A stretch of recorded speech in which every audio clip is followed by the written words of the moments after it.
Have you ever wished you could wake up stronger, calmer, and more in control of your life without having to do anything? What if I told you that while you sleep, your mind could be training itself to become wiser, more resilient, and completely unshakable? You see, most people don't realize that the thoughts they go to bed with shape their entire life. If you fall asleep with stress, anxiety, or regret, your brain absorbs it like a sponge. But if you fill your mind with wisdom before bed, if you allow the greatest minds in history to whisper powerful Stoic lessons into your subconscious, you don't just sleep, you transform. It's strange, isn't it? We spend hours trying to fix things during the day, but we forget the most powerful hours happen at night, when your conscious mind lets go and your subconscious takes over. The Stoics understood this long before science confirmed it. Marcus Aurelius didn't become one of the most disciplined minds in history by chance. His strength came from intentional thought, quiet reflection, and the discipline to guide his mind before it drifted. They knew, if you don't program your mind, the world will do it for you, and it rarely programs you for peace. This is your chance to take back control, to stop waking up with the same emotional weight you carried into bed. Because if your last thoughts at night are filled with clarity, strength, and timeless wisdom, then your mornings will meet you with a mind that's already trained to lead, not react. A mind that doesn't get pulled by chaos, but moves with purpose. And if what we're doing here speaks to you, if it helps even just a little, there's a small but powerful way you can help keep this going. Just hit the subscribe button. No pressure. It's free, takes 1 second, and it's the kind of support that really matters. Now, let's go deeper into the part no one talks about, what happens inside your mind when the world gets quiet, and how that stillness might just be the key to changing your entire life. Even when your eyes are closed and your body is still, your mind is wide awake. This is something most people overlook. They believe that sleep is simply a break from the chaos of the day, a time when everything shuts down. But the truth is, the mind never truly rests. It slows, it quiets, it softens its volume, but beneath the surface, it keeps working. It listens, it processes, it absorbs. And what it absorbs during those final moments before sleep, the thoughts, emotions, and beliefs you bring with you into the night, can shape everything you think and feel the next day. This is not poetic exaggeration. This is how the brain works. The subconscious is always awake. While your conscious mind shuts off, your subconscious continues to record, organize, and reinforce whatever patterns you've most recently fed it. Carl Jung said, "Until you make the unconscious conscious, it will direct your life and you will call it fate." That's the core of this truth. If you don't take an active role in shaping your inner world, it will be shaped by default, by fear, by old memories, by whatever chaos you left unresolved. Most people go to bed carrying the weight of the day, unknowingly handing it over to the subconscious to be woven deeper into their mental framework. They wonder why they wake up anxious or unmotivated, without realizing they've rehearsed those feelings in silence while they slept. But here's the power in that truth. If the mind doesn't sleep, it can be trained. You don't need to be awake to rewire the way you think. You just need to be intentional about what you let into your mind before it enters its most absorbent state. This is where the opportunity lives, not in forcing change during the day, but in preparing for it while the world is quiet and your mind is open. It's during this window, in the space between wakefulness and sleep, that your thoughts have the most impact. Aristotle believed that we are what we repeatedly do. Extend that idea beyond action into thought, and you realize we also become what we repeatedly think. Repetition creates pathways in the brain. The more a thought is rehearsed, the stronger it becomes. If you're constantly feeding your mind worries before bed, that worry becomes your baseline. But if you feed your mind strength, perspective, and timeless wisdom, those become the thoughts that shape your perception of the world. The brain doesn't discriminate between what's good or bad for you. It just strengthens whatever it receives most often. The Stoics knew this before science had words for it. They believed in nightly reflection, not to punish themselves, but to purify the mind. Marcus Aurelius, in his Meditations, wrote to himself as a reminder to stay disciplined in thought. The things you think about determine the quality of your mind. Your soul takes on the color of your thoughts. This wasn't philosophy for the sake of sounding wise. It was a strategy, a daily, deliberate training of the mind so that even while resting, it would remain aligned with virtue. The way you speak to yourself before bed matters. It's easy to dismiss the internal chatter as harmless, but the mind listens. A small, self-critical thought whispered before sleep can echo for hours, imprinting itself deeper. The same goes for your doubts, your frustrations, the unresolved moments you carry into the dark. If you bring them into bed, your mind takes them seriously. It begins solving problems that don't need solving. It creates fears out of hypotheticals, and slowly, quietly, it starts to rewrite the lens through which you see your life. But here's what most people never realize. You can interrupt that process. You can guide the mind, even in its silent hours. The key is to choose what you repeat. This isn't about reciting forced affirmations or pretending everything is fine. It's about choosing thoughts that hold truth, depth, and power. It's about reinforcing ideas that remind your mind of what you already know deep down, like the fact that you don't have to react to every emotion, that fear is not fact, that peace isn't found in the absence of challenge, but in how you face it. Plato once said, "The first and greatest victory is to conquer yourself."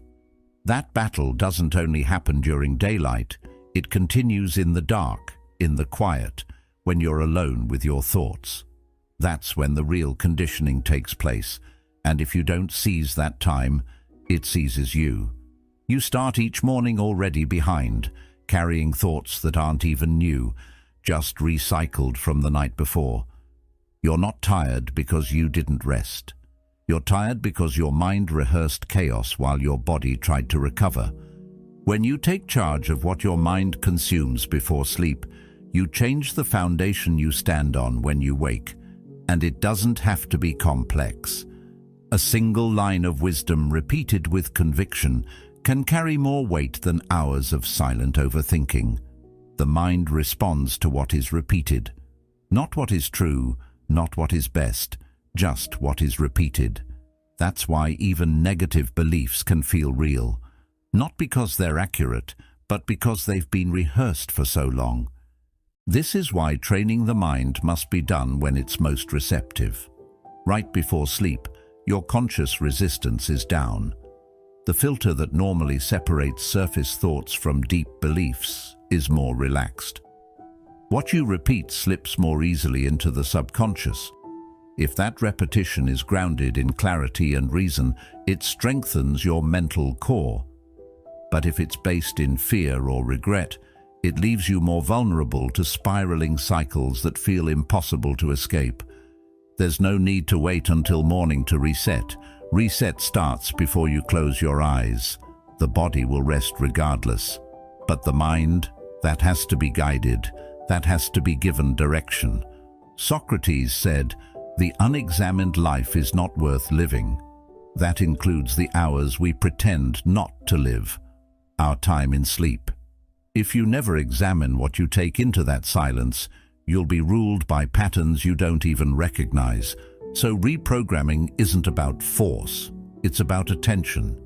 It's about asking, what do I want to reinforce? What do I want my mind to carry into tomorrow? The brain can't distinguish between thoughts that are intentional and thoughts that are impulsive. It just responds. That's why the 5 minutes before sleep matter more than the 5 hours that follow. That's when the script is handed to the subconscious. That's when you decide what version of yourself wakes up. You don't need perfection to start. You don't need to be fearless or wise. You just need to feed the mind a better pattern. Start small. One sentence, one idea, one truth that you want to live by. Repeat it. Let it sink in. Let it replace the noise.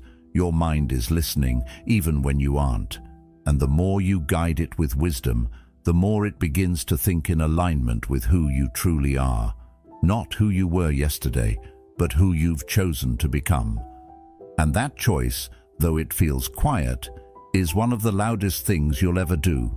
It shapes your reactions. It shifts your confidence. It becomes the way you carry yourself through the world. Because every person you admire, the calm ones, the disciplined ones, the grounded ones, they weren't born that way. They trained for it. Not just in front of others, not just when life demanded it, but when it was dark and quiet and no one was watching. That's when real change happens. When no one's looking, when the world is silent, when the mind is yours and yours alone to shape. And that's where your power lives. In what you choose to think when the day is done. The thoughts you fall asleep with are not just echoes of the day. They are blueprints for who you become. Every night, without realizing it, you carry the weight of certain feelings, ideas, and beliefs into your sleep. These things don't just fade into the darkness. They settle into you. They settle into your nervous system, your habits, your sense of self. You may think sleep is a break, a time out from everything going on, but your mind doesn't treat it that way. It processes, it stores, it absorbs. So when you lie in bed with resentment in your chest, or failure on repeat in your mind, you're not just suffering in the moment. You're shaping your identity around those thoughts. This is why it's so important to be conscious of what you carry with you into sleep. Because it's not just about what happened that day, it's about what you choose to hold on to. Letting something sit in your mind for hours, especially during the most vulnerable moments before you drift off, gives it power. And the mind doesn't care whether that power builds you or breaks you. It just follows instructions. Aristotle once said, "We are what we repeatedly do." But you could just as easily say we are what we repeatedly think, especially when those thoughts are left alone, unchecked, at night. Most people go to sleep replaying conversations, doubting their decisions, or worrying about tomorrow. They don't even realize they're rehearsing their own suffering. They think they're just reflecting or venting or processing. But what's really happening is reinforcement. Every time you repeat a painful memory or let your mind spiral around an anxious thought, you're reinforcing a version of yourself, one rooted in fear, regret, or helplessness. And when that version of you becomes familiar, your nervous system adopts it as normal. That's why you wake up tired, even after 8 hours. Because mentally, you never stopped carrying the weight. Plato taught that the soul becomes like that which it contemplates. If you end your day dwelling on defeat or bitterness, your soul adjusts itself to match. You wake up slightly more tense, more guarded, more reactive, and you don't know why. But if you end your day contemplating peace, strength, or truth, you wake up just a little clearer, a little calmer, not because the world changed, but because you did. Because the night gave you a chance to recenter, and you took it. Think about how many times you've gone to bed thinking about someone who hurt you, or a situation that made you feel small. How many times you've fallen asleep in the grip of comparison or shame, wondering if you're enough. These thoughts don't just vanish overnight, they settle deeper. Carl Jung warned that what you resist not only persists, but will grow in size. So when you resist your emotions instead of meeting them with understanding, they don't disappear, they follow you. They shape how you speak, how you make decisions, how you see yourself. But there's another way. There's a quieter, more powerful approach. One that requires discipline, not denial. It starts with asking yourself one thing before bed. What am I choosing to carry into tomorrow? Because make no mistake, that's what's happening. You are not just ending a day, you're preparing the next one. The emotions you allow to marinate in silence become the background music for your morning thoughts, your habits, your moods. And when repeated, they form the inner script that plays unconsciously throughout your life. This is why the Stoics practiced nightly introspection. Not to dwell, but to clear, to examine without judgment, to let go of what didn't serve their virtue and reinforce what did. Marcus Aurelius would write to himself each evening, reminding his mind to stay aligned with reason, with justice, with calm. He wasn't trying to be perfect.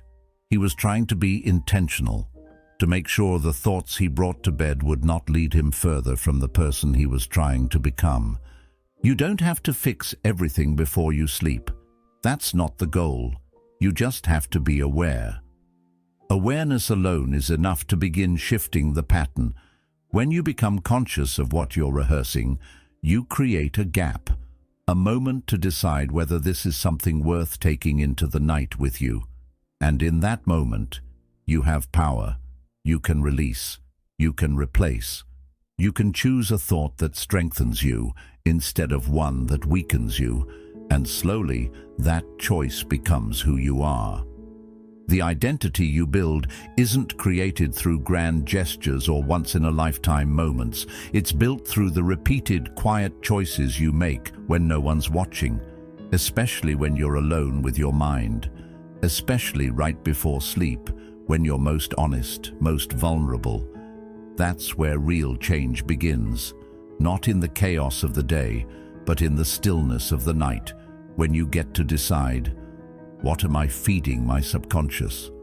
Socrates said, the secret of change is to focus all of your energy not on fighting the old, but on building the new. Let that be your anchor. Let that guide how you close your day.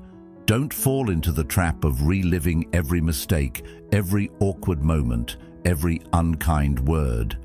That isn't healing. That's mental self-harm disguised as reflection. Healing happens when you stop feeding the loop and start choosing a different story. When you decide not to carry shame, but clarity, not resentment, but understanding, not anxiety, but faith. And no, this doesn't mean pretending everything is fine. It means holding your pain with compassion instead of judgment. It means telling yourself, yes, today was hard, but I don't have to bring that hardness into my rest. It means reminding yourself that growth isn't always loud or dramatic. Sometimes it's as simple as whispering a better thought to yourself and letting it echo through the silence of sleep. The mind remembers what it's told most often. It believes what you repeat. So the most powerful thing you can do is train it to believe in your ability to rise, to handle difficulty, to stay grounded no matter what the world throws at you. Not because you forced yourself to believe it during the day, but because you rehearsed it in the quiet, when the world was gone and only you remained. That version of you, the one that carries peace instead of panic, the one that chooses wisdom over worry, doesn't come from luck. It comes from what you carry to bed and what you let go of before you close your eyes. At night, the world goes silent, but your mind speaks louder. Without the noise of conversations, responsibilities, or distractions, your thoughts finally have the stage all to themselves. And that's exactly when your deepest beliefs, your real fears, and the stories you've been telling yourself rise to the surface. What most people don't realize is that this quiet isn't just background noise, it's programming.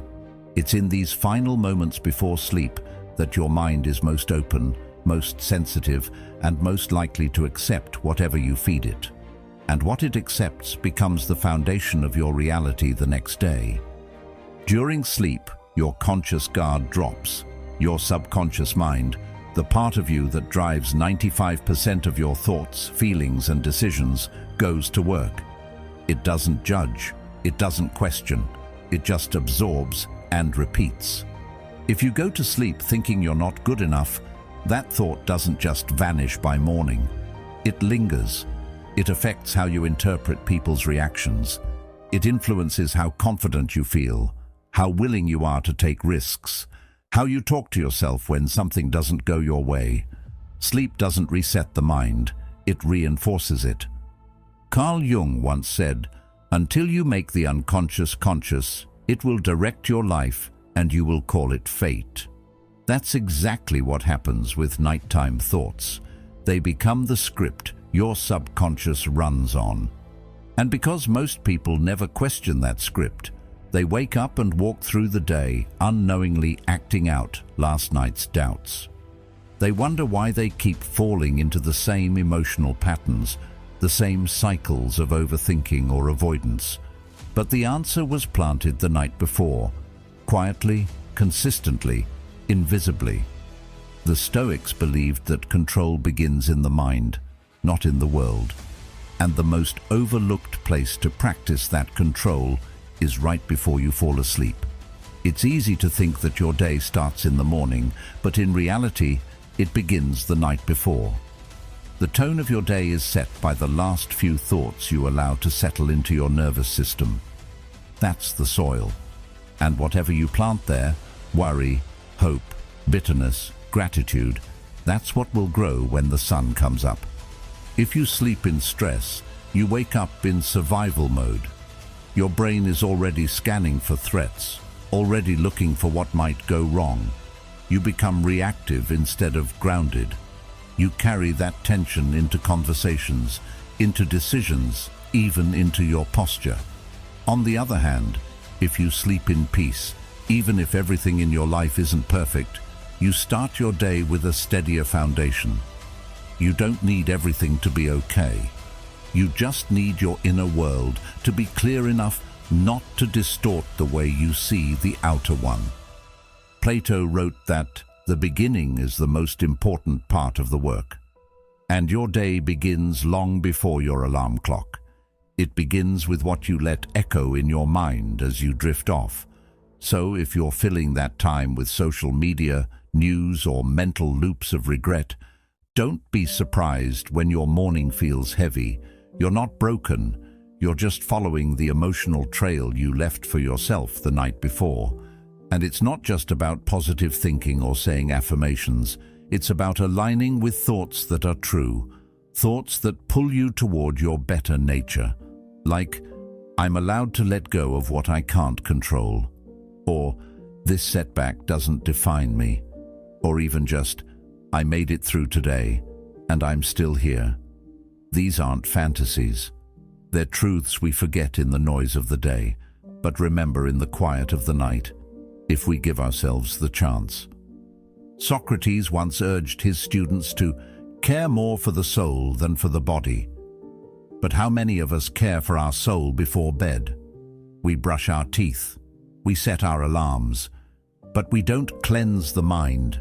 We don't pause to check what stories we're about to reinforce. And then we wonder why life feels like it's happening to us instead of through us. But it's not fate, it's habit, it's repetition. It's letting old thoughts run the show because we never chose new ones before the curtain closed. This is why reflection at night matters, not for guilt or shame, but for clarity. You ask yourself, what am I holding on to that doesn't serve me anymore? And even if you don't have all the answers, just asking that question opens the door.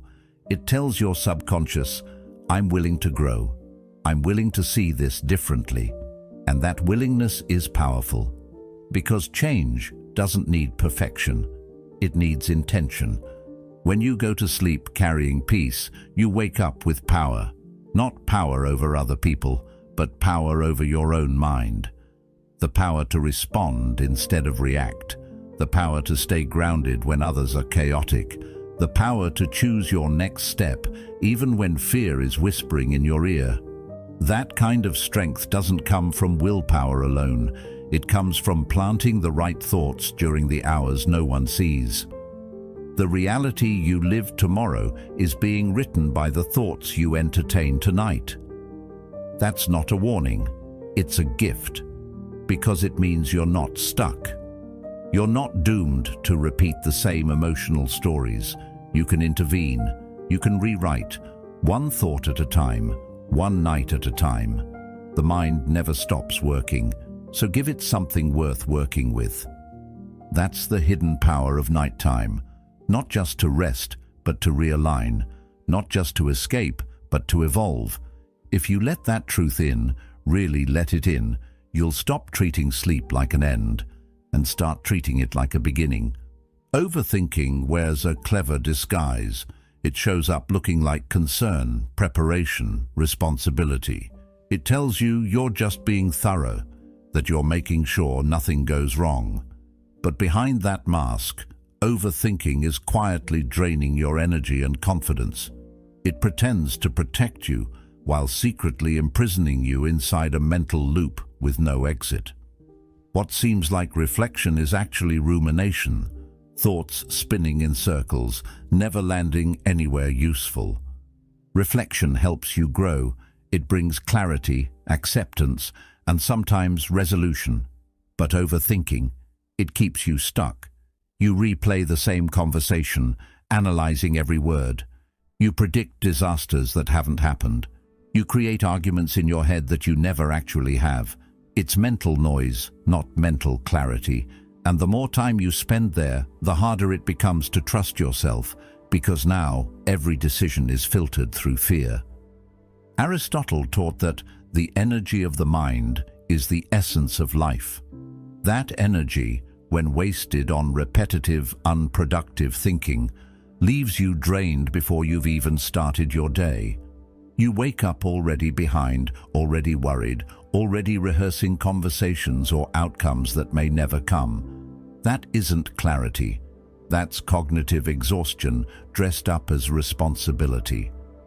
The danger of overthinking is that it feels productive. You think you're solving something. You believe that if you can just figure it out now, at 2 a.m., in the dark, half asleep, you'll be at peace. But peace doesn't come from control. It comes from trust. It comes from letting your thoughts pass like clouds, rather than trying to grab each one and examine it under a microscope. Not everything requires analysis. Not every feeling deserves your full attention. Carl Jung warned, "What you resist not only persists, but will grow in size." That's what overthinking does. It amplifies the very thing you're trying to resolve. You start with one small worry, and within minutes, it grows teeth. Suddenly your mind is racing through every failure, every rejection, every fear. You're no longer thinking. You're reacting to imagined scenarios your body now treats as real. There's a subtle but crucial difference between awareness and obsession. Reflection asks, "What can I learn from this?" Overthinking asks, "What could go wrong with this?" Reflection opens a window. Overthinking shuts a door and traps you inside. It leads to self-doubt, hesitation, and often paralysis. You end up avoiding action altogether because no option feels safe anymore. And so, ironically, the fear you are trying to prevent, failure, rejection, regret, becomes more likely because you're too frozen to move. The Stoics had no patience for this kind of mental indulgence. Epictetus taught that it's not things that disturb us, but our judgments about them. Overthinking is the habit of misjudgment. You assume the worst. You give weight to possibilities instead of facts. You respond not to what is, but to what might be. And in doing so, you create your own suffering. So how do you stop? Not by force, not by yelling at yourself to just relax. That never works. The key is to gently shift the mind's focus. First, you observe. You say, "I see this thought. I don't have to follow it." And then you redirect, maybe to your breath, maybe to a mantra, maybe to a single grounding truth, like, I don't need to solve everything right now. One powerful practice is categorizing your thoughts. When something arises, ask yourself, is this useful? If it's something you can act on, something within your control, it's worth keeping. If it's outside your control or based on fear, let it go. Don't argue with it. Don't try to suppress it. Just don't give it fuel. Marcus Aurelius, even as emperor, reminded himself that you have power over your mind, not outside events. Realize this, and you will find strength. Overthinking happens when we reverse that. When we try to control outside events with our mind. When we believe that thinking hard enough will protect us from pain. But pain is part of life, and thinking about it endlessly won't prevent it. It just brings it forward before it even arrives. Reflection is a flashlight. Overthinking is a strobe light. One helps you see, the other blinds you. The goal isn't to stop thinking, it's to think better, to choose thoughts that serve you, that guide you, that calm you. Let your mind rest. Let it process without interference. Your subconscious is wise. It knows what to do if you'll just stop interrupting it with noise.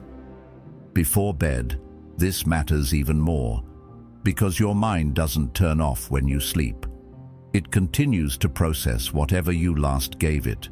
If you feed it fear, it will echo fear all night. If you feed it clarity, it will settle. That's not philosophy, that's neuroscience. Your brain consolidates memories and emotions while you sleep. What you think about at night becomes your emotional reality by morning. That's why overthinking at night is one of the most damaging habits you can carry. It poisons the subconscious. It keeps your nervous system activated.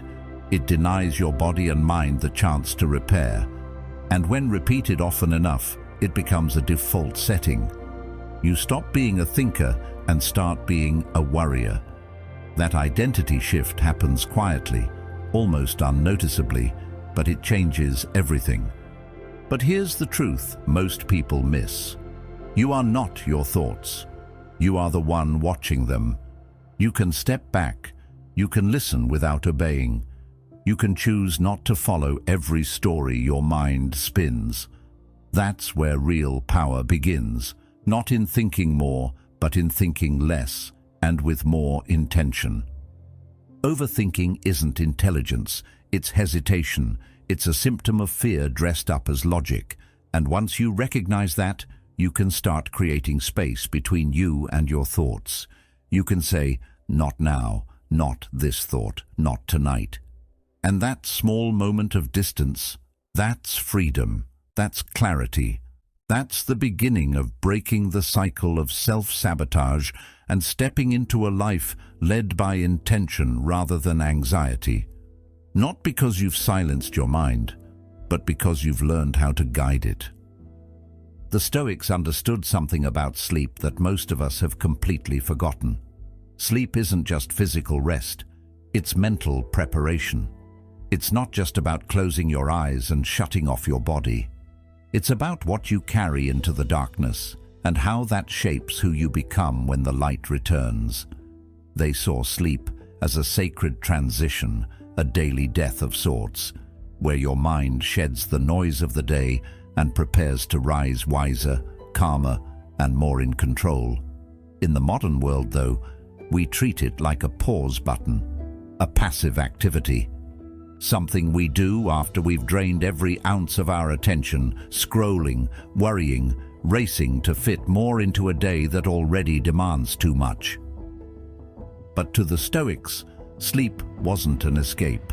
It was an opportunity, a time when the soul could return to itself. Marcus Aurelius wrote in his Meditations, "When you arise in the morning, think of what a precious privilege it is to be alive." But that insight wasn't born in the morning. It was prepared the night before, in silence, in reflection, in stillness. He believed in ending each day with thought, with gratitude, and with inner review, not to punish the self, but to purify it. Because if you don't clear your mind before you rest, You carry that mental clutter into tomorrow, and cluttered minds don't create clear lives. Modern life is obsessed with sleep hacks, blue light filters, weighted blankets, apps that play ocean waves on loop. But the Stoics didn't need tricks. They practiced presence, detachment, and most importantly, self-discipline. They knew that how you enter sleep shapes how you wake up. They prepared their minds like a warrior sharpens their sword before battle. They didn't fall asleep to avoid life. They used it to master it. Seneca warned against going to bed without examining the day. He'd ask himself, what did I do right? What did I do wrong? What can I do better tomorrow? This wasn't guilt-driven. It was driven by growth, by a desire to live more intentionally, not just exist reactively. He wrote, "As long as you live, keep learning how to live. That learning doesn't stop when the sun goes down. In fact, it begins there."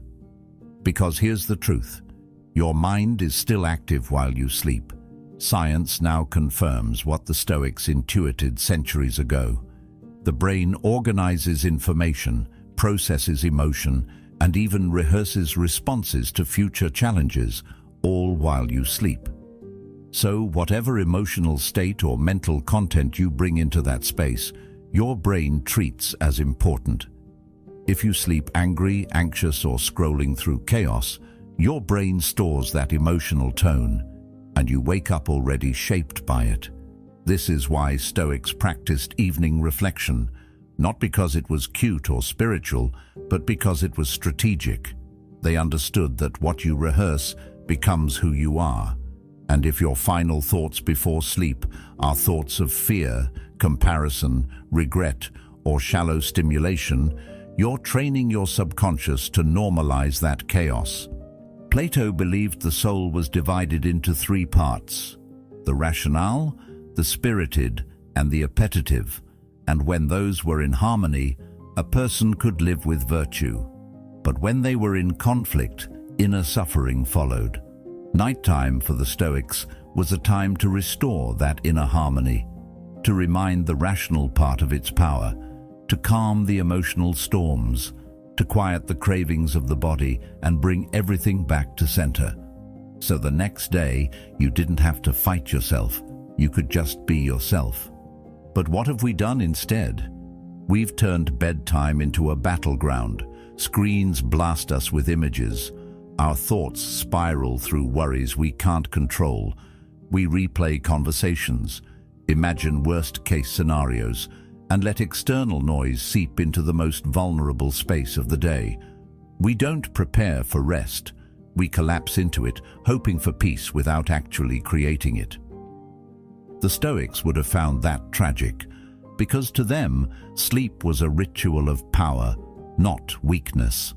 It was a time to reconnect with nature's rhythm, to remember that we are not machines meant to run 24/7, but humans built to cycle between action and renewal. Nature does nothing in vain, Aristotle wrote, and that includes sleep. It's not wasted time, it's necessary time. If you use it well, it doesn't just heal your body, it refines your mind. Carl Jung once said, "Until you make the unconscious conscious, it will direct your life, and you will call it fate." What you feed your unconscious before bed becomes the foundation of your waking life. That's why the Stoics guarded the gate to their sleep. They didn't allow anything to enter lightly. They chose their final thoughts with care because they knew those thoughts would echo long after the eyes closed. So maybe it's time to stop treating sleep like a shutdown and start treating it like a ceremony, a daily rite of passage from one version of yourself to the next. You can fill that space with fear or with philosophy, with mindless content or with timeless wisdom. The choice is yours, but what you choose will shape more than just your dreams. It will shape your discipline, your energy, your emotional resilience, all the things that define who you are when you're awake.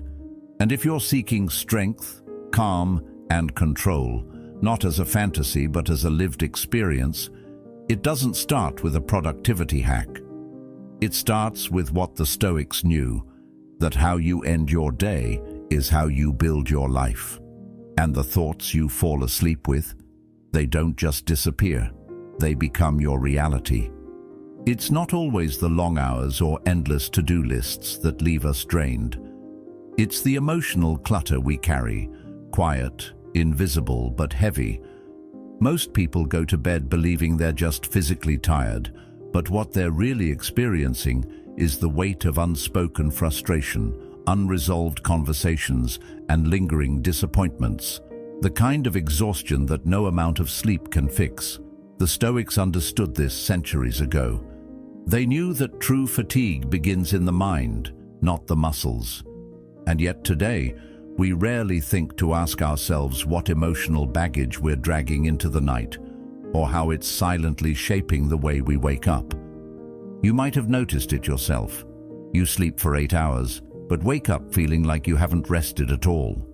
That's not just poor sleep hygiene. It's the residue of thoughts that were never sorted, emotions that were never released. Aristotle believed that moderation and balance were the key to a well-lived life. But emotional imbalance, especially when ignored, accumulates like noise in the background. A single moment of irritation left unaddressed turns into hours of internal replays. A small failure, instead of being let go, morphs into a self-judgment loop that runs even in your dreams. Think about how much space these emotions take up. You replay a disagreement from earlier, analyzing what you should have said. You anticipate a meeting tomorrow with dread, rehearsing worst-case scenarios in your head. These thoughts aren't productive, but they feel urgent. That's the trap. They masquerade as necessary planning, but they're really just emotional clutter, disguised as preparation. Carl Jung warned us that what you resist not only persists, but grows. When we don't acknowledge and release emotional weight, it doesn't go away, it compounds. And here's where it gets dangerous. Emotional clutter doesn't just make you tired, it changes your perception. You become more reactive, more defensive, less creative. The mind, when overloaded with unresolved emotion, starts interpreting even neutral situations through a lens of stress. A simple email feels like a personal attack. A quiet room feels like loneliness. You lose your ability to respond calmly because the internal space needed for clarity is already crowded. Seneca said, "We suffer more in imagination than in reality." And this is the perfect example. Emotional clutter creates imaginary battles and then convinces you they're real. Sleep is supposed to be a reset, a full system reboot. But for many, it becomes just another arena where the day's emotions continue to fight for attention. The brain doesn't shut off at night, it processes, it replays, and it sorts through everything you didn't resolve during the day. That's why going to bed without clearing emotional residue leads to vivid dreams, restlessness, and waking up already in a mental fog. The Stoics would say this is preventable, but only if you're willing to do the work. Not complicated work, but intentional. A few minutes of genuine self-reflection. A quiet moment to ask, what am I holding on to that I don't need to carry anymore? This is not about suppressing emotions. It's about detaching from them with clarity. There's a difference between feeling something and being consumed by it. The Stoics didn't believe in pretending life was always calm. They faced pain, loss, and uncertainty with open eyes. But they trained their minds not to hold on to what couldn't be controlled.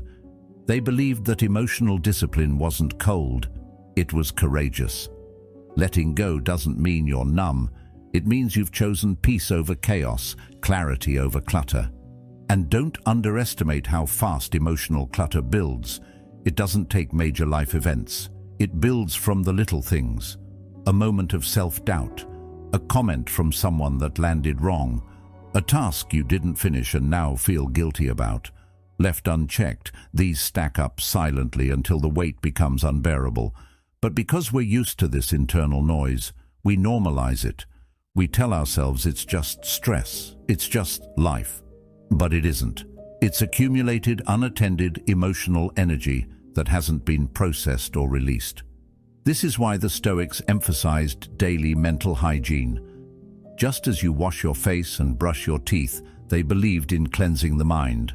Marcus Aurelius wrote, "The tranquility that comes when you stop caring what they say, or think, or do, only what you do." That tranquility doesn't appear by accident. It's a result of intentional clearing every night before the clutter turns into fatigue, burnout, or emotional numbness. You don't need an hour. You don't need a ritual with candles and soft music. You need awareness. You need honesty. You need to be willing to sit with your thoughts and feel what needs to be felt, and then release what no longer serves a purpose. Ask yourself, did anything today make me feel small, angry, insecure, or ashamed? Not to dwell, but to identify. Because the moment you name it, you give yourself the power to release it. This practice becomes even more important when life feels overwhelming. When everything's moving fast, emotional clutter builds even faster. That's when stillness becomes not a luxury, but a necessity. You won't find stillness by accident. You have to create it, and the best time to do that is right before sleep, when your mind is most vulnerable to suggestion, most open to transformation. The same way you don't go to bed with dirty clothes. Don't go to bed with a dirty mind, cluttered with thoughts that steal your peace. Emotional clarity is a form of strength, and like any strength, it's built in small moments. Choosing not to replay that insult, choosing not to carry that insecurity, choosing not to give power to a fear that hasn't even materialized. Every choice you make before bed either adds to the clutter or clears it. And the beautiful part is, you don't need to fix everything before sleep.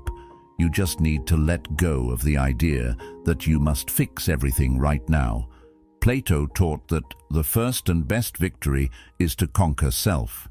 Emotional clutter makes that victory impossible. It keeps you at war with yourself, with your past, with your fears. But the path to peace isn't complicated. It's choosing, moment by moment, to release, to not argue with reality, to not grip so tightly to things already gone. You'll know you've started this process when you stop needing to win your arguments in your head, when you stop obsessing over what they meant or how you came across. You'll start to feel lighter, not because the world changed, but because you did. Because you've begun to understand that peace doesn't come from controlling every detail. It comes from refusing to be ruled by thoughts that only exist to exhaust you. Emotional clutter is the real source of exhaustion, not your schedule, not your responsibilities, not even the chaos around you. It's the chaos within, and it can be cleared, night after night, choice by choice, until you wake up not just rested, but free. Most people try to add more to their lives when they're feeling overwhelmed. More motivation, more productivity hacks, more goals. But what if the real answer wasn't about adding anything? What if it was about letting go? That's the heart of mental detox.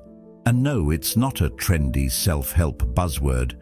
It's a return to something deeply human, something the Stoics practiced religiously, the ability to clear the mind, not fill it, to free yourself, not fix yourself. Marcus Aurelius once said, "If you are distressed by anything external, the pain is not due to the thing itself, but to your estimate of it." That's the key. It's not just what happens to you, it's what you carry. Letting go isn't forgetting. It's not pretending nothing happened. It's giving yourself permission to stop carrying something that's already done its damage. Think about how much you're holding on to right now. Past regrets, someone else's opinion of you, the fear of not being enough, or the pressure to be more than you are. These aren't facts. They're weights, invisible ones, but your nervous system treats them like a real burden. Your shoulders tense, your chest tightens, your sleep gets lighter. Because even when the moment has passed, the residue remains. And here's the catch.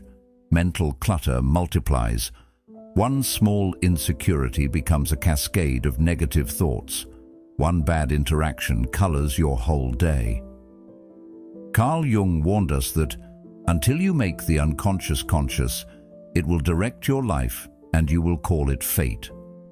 That's what letting go protects you from, living under the illusion that your emotions are you. They're not.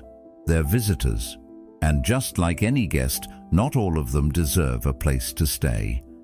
The process starts with awareness. You can't release what you refuse to name. That's why journaling works. Not because it magically solves your problems, but because it pulls the chaos out of your mind and puts it somewhere else. Writing is a form of detachment.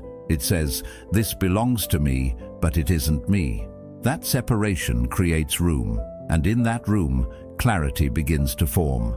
Not dramatic, not instant, but steady and honest. The next step is acceptance. Not everything you're holding on to will come with closure. Some people won't apologize. Some situations won't make sense. Letting go doesn't mean you understand it all. It means you've decided not to let confusion or resentment run your life. Socrates believed the unexamined life wasn't worth living. But here's the mistake many people make. They examine their pain so long that they forget to release it. The goal isn't to overthink your experience. It's to understand it enough to say, "I've learned what I needed to. Now it's time to move forward." A real mental detox isn't a one-time event. It's a daily choice, like cleaning a room before bed. You don't wait for it to become unlivable. You maintain it, little by little. A few minutes of quiet, a walk without your phone, a single page of journaling, saying no when you want to please, saying yes when you're afraid. These seem small, but every one of them is a message to your mind. I'm not here to carry what doesn't serve me anymore. Letting go doesn't make you soft. It sharpens your focus. You begin to see what matters.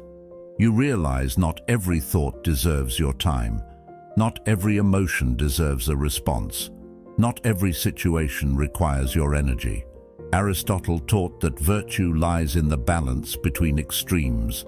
Letting go is that balance, between caring and obsessing, between being responsible and being self-sacrificing, between awareness and control. And there's a kind of strength that comes with releasing something painful, not because it wasn't real, but because you're choosing peace over proof. You don't need to win the argument in your head. You don't need to justify your pain to anyone. You just need to decide that peace is more valuable than being right. That clarity is more powerful than closure, and that your mind deserves to be free. Mental detox is really about trust. Trusting that what's behind you doesn't need to be dragged forward. Trusting that your mind is more powerful when it's not crowded. Trusting that letting go isn't loss, it's liberation. And when you start doing that, even in small ways, you begin to notice something else. You breathe deeper, your thoughts slow down. Your inner voice gets quieter, not silent, but less chaotic. And in that quiet, something remarkable happens. You start to feel like yourself again. This is what the Stoics were after. Not a perfect life, but a peaceful one. A mind that's not always chasing, not always fighting, not always replaying, just steady, present, and free from the weight of what no longer belongs. So the next time your mind feels heavy, don't ask what you need to do. Ask what you're ready to release. That's where the real power lives. Most people go to bed thinking they need to fix something. A broken relationship, an unfinished task, a regret from earlier in the day. The mind stays active, not because there's action to take, but because it's unwilling to let the thought pass. And that's the real problem. It's not that we're thinking too much, It's that we're refusing to stop. The mind believes that if it just thinks one more time, it will finally figure everything out. But the truth is, most of the time, there's nothing to solve. There's only something to release. There's a difference between reflection and rumination. Reflection is clarity. It helps you grow, understand, and move forward. Rumination, though, is a trap. It feels like you're being productive because you're thinking so intensely, but you're really just spinning in circles. Carl Jung said, "What you resist not only persists, but will grow in size." The more you try to force closure with your thoughts, the more power they take. You can't force the mind to settle by adding more thought to it, just like you can't calm a storm by shouting over the wind. The world teaches us that we must always act, always fix, always improve. But sometimes the deepest wisdom comes from doing nothing, from letting a thought rise and fall without grabbing onto it. Not every emotion needs a response. Not every problem is meant to be handled at midnight. Sleep is not the time to sort through everything. It's the time to let it float by, like clouds passing through an open sky. That's not avoidance, it's wisdom. We've been conditioned to treat every thought like an emergency, something urgent, something important. But think about how many of those late-night worries still mattered the next day. Think about how often you've lost sleep over a conversation that turned out to be meaningless. That's the cycle. The mind craves control, so it tries to untangle things in the quiet hours. But the Stoics knew better. Epictetus reminded us, "It's not what happens to you, but how you react to it that matters." And your reaction doesn't always need to be action. Sometimes it needs to be silence, stillness, space. Letting go is not about being careless. It's about recognizing that you've done what you can. You've shown up. You've tried. You've thought about it enough. The rest? That belongs to time, or to someone else, or to something greater than your own mind. You release it not because it's solved, but because holding on to it is doing more harm than good. Holding on robs you of rest. And when you lose rest, you lose perspective, the ability to respond calmly, the strength to carry on, the clarity to see what really matters. People often think they need more motivation, more tools, more breakthroughs, but sometimes what they really need is less noise, less pressure, less mental weight. The strongest people aren't the ones who hold on to everything. They're the ones who know when to let go. Socrates once said, "Beware the barrenness of a busy life." The same is true for the mind. A mind too busy solving everything has no room to breathe, no space to heal, no capacity to enjoy peace. Before bed, we must retrain the mind. Instead of asking, "How do I fix this?" try asking, "Can I let this go for now?" That shift in focus makes all the difference. You begin to notice that most of what keeps you up isn't the situation itself. It's your unwillingness to release it. You've made it a part of your identity. You've convinced yourself that if you stop thinking about it, it'll spiral out of control. But ironically, letting go is what brings things back into balance. Psychologically, detachment is one of the most powerful tools we have. It doesn't mean we stop caring. It means we stop carrying. Aristotle taught that the energy of the mind is the essence of life. So where's your energy going? Into loops you've already walked through 100 times? Into fears that haven't even happened? Into emotions that aren't serving any real purpose? Then maybe the bravest thing you can do tonight is simply this. Drop it, set it down, and see who you are without that weight. Even when things are unresolved, you still deserve rest. Even when the day felt like a failure, you still deserve peace. That's not weakness. That's strength. Because the person who can put down their thoughts before sleep is the person who will rise the next day stronger, more focused, more present, more prepared. Letting go doesn't mean you don't care. It means you care enough about your mental clarity to stop bleeding energy into what you can't control. The mind is not a machine that's meant to run all night. It's a garden. It needs time to rest, to grow, to breathe. You don't need to solve everything. You just need to trust that peace is possible even when answers aren't. And that's what the Stoics knew. Always fix, always improve. But sometimes the deepest wisdom comes from doing nothing, from letting a thought rise and fall without grabbing onto it. Not every emotion needs a response. Not every problem is meant to be handled at midnight. Sleep is not the time to sort through everything. It's the time to let it float by, like clouds passing through an open sky. That's not avoidance, it's wisdom. We've been conditioned to treat every thought like an emergency, something urgent, something important. But think about how many of those late-night worries still mattered the next day. Think about how often you've lost sleep over a conversation that turned out to be meaningless. That's the cycle. The mind craves control, so it tries to untangle things in the quiet hours. But the Stoics knew better. Epictetus reminded us, it's not what happens to you, but how you react to it that matters. And your reaction doesn't always need to be action. Sometimes it needs to be silence, stillness, space. Letting go is not about being careless. It's about recognizing that you've done what you can. You've shown up. You've tried. You've thought about it enough. The rest? That belongs to time, or to someone else, or to something greater than your own mind. You release it not because it's solved, but because holding on to it is doing more harm than good. Holding on robs you of rest. And when you lose rest, you lose perspective, the ability to respond calmly, the strength to carry on, the clarity to see what really matters. People often think they need more motivation, more tools, more breakthroughs, but sometimes what they really need is less noise, less pressure, less mental weight. The strongest people aren't the ones who hold on to everything. They're the ones who know when to let go. Socrates once said, "Beware the barrenness of a busy life." The same is true for the mind. A mind too busy solving everything has no room to breathe, no space to heal, no capacity to enjoy peace.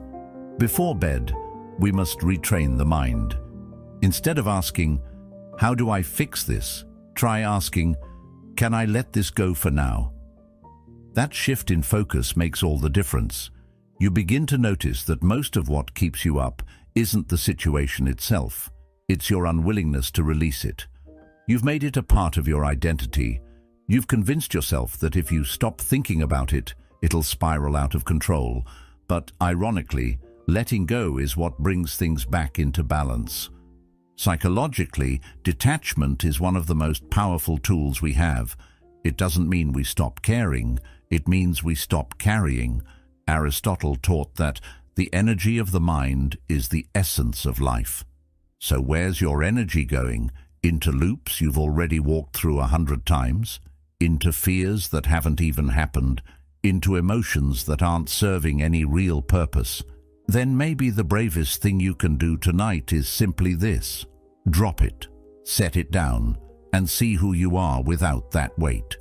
Even when things are unresolved, you still deserve rest. Even when the day felt like a failure, you still deserve peace. That's not weakness, that's strength. Because the person who can put down their thoughts before sleep is the person who will rise the next day stronger, more focused, more present, more prepared. Letting go doesn't mean you don't care. It means you care enough about your mental clarity to stop bleeding energy into what you can't control. The mind is not a machine that's meant to run all night. It's a garden. It needs time to rest, to grow, to breathe. You don't need to solve everything. You just need to trust that peace is possible even when answers aren't. And that's what the Stoics knew, that clarity isn't found in holding on tighter. It's found in releasing the grip, in walking away from the war inside your own head and saying, not tonight. It's found in the quiet discipline of surrender, and in that surrender the mind doesn't collapse. It expands, it opens, it finds room again, and that's where peace begins. There's a reason your thoughts feel louder at night. It's not because there's more going on, it's because there's less noise, less distraction, less demand for your attention from the outside world. And in that stillness, the mind finally becomes visible. You start to notice the patterns that were running silently in the background all day. The worries, the doubts, the unspoken fears, they rise like echoes in an empty room. And here's the truth, that silence, as uncomfortable as it might feel, is your greatest opportunity. Because the mind is most impressionable in the dark. You don't train a warrior on the battlefield, you train them in quiet, in private, in repetition. The same is true for the mind. When you're not being pulled in 10 different directions, when you're not reacting to life but sitting still with it, that's when transformation happens. Carl Jung once wrote, "Who looks outside dreams, who looks inside awakes." The night invites you to look in, not to escape the world, but to confront the parts of yourself that can't hide when the lights are off. The brain doesn't stop working just because the day is over. In fact, your subconscious becomes more active while you sleep. That's when it processes your emotions, your memories, your beliefs. So the thoughts you allow in those final moments before sleep don't just fade into the dark, they're carried deeper. They settle into your wiring. That's why the Stoics reflected at night. Not to beat themselves up, but to program their minds on purpose. Marcus Aurelius, after ruling an empire, would sit with his journal and ask, "What did I do well? What could I have done better? What am I holding on to that needs to be released?" It wasn't ritual, it was reinforcement. Modern life makes this harder. The blue glow of a screen, the endless scroll, the background noise we call comfort. But when you strip all that away, you return to the state the Stoics mastered, conscious stillness. That moment when you can see your own mind and choose what stays. Training the mind doesn't have to be complex. It doesn't require loud affirmations or motivational speeches. Sometimes it just means sitting in silence and watching what thoughts come without trying to change them, not reacting, just observing. That alone is practice. That alone is progress. Aristotle believed that excellence is not an act, but a habit. He wasn't talking about public victories. He was talking about private discipline. The habits formed when no one's watching, and the most consistent habit we all share is sleep. Night comes whether we want it or not. The question is, what are we doing with that window? Most people use it to numb or escape. But what if you used it to rewire? What if every night was a lesson in patience, in clarity, in letting go? The mind is softest when it's tired. It resists less. It listens more. That's why it's the perfect time to speak truths into it, not loud ones, but steady ones. Simple reminders. I've done enough today. Not everything needs to be solved right now. My peace does not depend on perfection. Over time, these statements become anchors. They catch you when you start to spiral. They replace the old scripts, the ones written in fear, in shame, in pressure, with something more grounded, more real. This isn't wishful thinking. It's how neural pathways are built. Psychology confirms what the Stoics practiced. Repetition rewires. The thoughts you return to most often become the default setting. And at night, your conscious filters relax. Your guard is down. That's not a weakness. It's a window. A chance to speak directly to the part of you that drives most of your actions. And what you give it in those moments becomes who you are the next morning. Socrates said, "The unexamined life is not worth living." But what he implied is this: you don't need a dramatic life to reflect. You just need a moment. And there is no better moment than the one right before sleep, when the world is quiet and you can finally hear your own thoughts clearly. That's the moment to ask yourself what you're carrying into tomorrow, what you're letting go of, what kind of mind you're choosing to build, calm or chaotic, open or closed, reactive or resilient. Training your mind doesn't happen through force. It happens through exposure, through repeated alignment with who you truly want to be. And night is when you get to choose that without noise or distraction. So the next time your mind feels heavy when the lights go out, don't run from it. That weight, that discomfort, that's the door.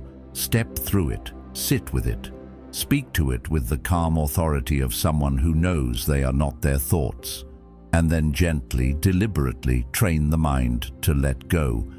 You don't need to be perfect. You just need to be present. That's how the strongest minds are built. Not in public, not in daylight, but in the quiet dark, where every thought becomes a seed and every choice becomes a step toward who you were always meant to be. The subconscious doesn't respond to passion. It responds to patterns. It doesn't care how inspired you feel in a single moment. What it's paying attention to is what you do over and over again. And this is where most people get it wrong. They think change happens when you feel a spark, when you hear something powerful once, or when you're in the mood to improve. But your subconscious is not looking for fireworks. It's watching for consistency. Repetition is the language of the subconscious. That's why it takes root not when you shout affirmations at yourself in the mirror once, but when you quietly repeat a truth until it becomes natural, until it no longer feels like a new belief, but a baseline. Carl Jung once said, "Until you make the unconscious conscious, it will direct your life, and you will call it fate." This is what repetition does. It drags unconscious programming into the light and gives you the chance to rewrite it. Most of what you believe about yourself wasn't chosen. It was learned, slowly, through repetition. If you were told as a child that you weren't good enough, maybe not directly, but through small cues, repeated dismissals, subtle emotional coldness, those messages sank in, not because they were true, but because they were frequent. The brain, especially when young or emotionally vulnerable, doesn't evaluate truth based on logic. It evaluates truth based on exposure. What it hears often, it assumes must be real. This is how self-doubt is planted, and it's also how confidence can be rebuilt. When you go to bed thinking thoughts like, "I'll never be enough," or "I don't have what it takes," those aren't just passing ideas. They're instructions, they're cues to the subconscious. And the more often they're repeated, especially in the vulnerable moments before sleep, the deeper they settle. That's why replacing those with deliberate, clear, simple truths matters. Not poetic ones, not overly grand ones, just steady, believable ones. I can improve. This feeling will pass. I am learning to let go. They don't have to feel powerful right away. They just have to be repeated. Repetition doesn't care about intensity. It cares about frequency. A single emotionally charged thought might catch your attention, but a repeated thought rewires your expectations. It sets the default. It becomes the internal voice that speaks before you even realize it's speaking. That's the real power. Not the shout, but the whisper that repeats itself so often it becomes part of you. And the whisper is shaped by what you allow yourself to think when no one is watching, especially in the quiet of night. The Stoics didn't just think about virtue. They repeated their values daily. Marcus Aurelius didn't wait until things fell apart to remind himself of what mattered. He wrote down the same truths again and again, about impermanence, about control, about responsibility. Why? Because he understood that a single insight, no matter how profound, won't stand against daily stress unless it's reinforced. As Epictetus put it, First say to yourself what you would be, and then do what you have to do. Saying it once is not enough. You have to say it every day. This isn't about blind repetition. It's not about forcing yourself to believe something that isn't aligned with reality. It's about choosing thoughts that serve you and reinforcing them until your subconscious takes over. Think about it. How did you learn to walk, or drive, or even speak your native language? Through countless tiny, repeated movements. Mistakes were made, corrections followed. But over time, the brain said, "Okay, I get it. I'll take it from here." The same process applies to emotional discipline, to clarity, to calm. When you repeat thoughts like, "I can't handle this," or "this always happens to me," your subconscious begins to shape your actions, your tone, your posture to match that story. But when you consistently offer it a new script, "I'm adapting," "I've made it through worse," not everything needs a reaction. You're not just speaking differently, you're building new wiring. And over time, your emotional responses begin to change without you forcing it. Plato wrote, "The first and best victory is to conquer self." But how is that done?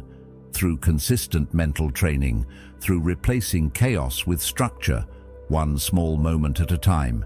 And repetition is the tool, the quiet ritual of saying the same thing again and again and again, until it no longer feels like an effort, until it feels like you.